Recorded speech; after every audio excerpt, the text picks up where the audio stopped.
When you want to change air pressure or leakage testing, first stop machine. And then put pumps in this station.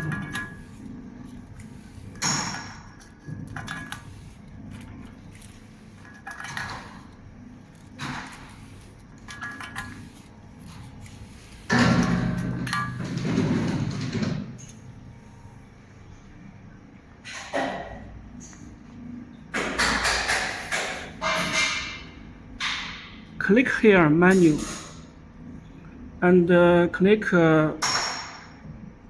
these buttons.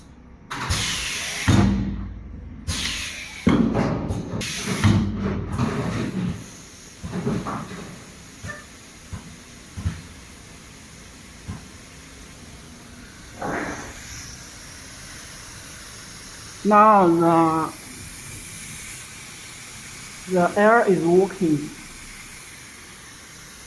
You can see the air pressure value here. And you can change the testing air pressure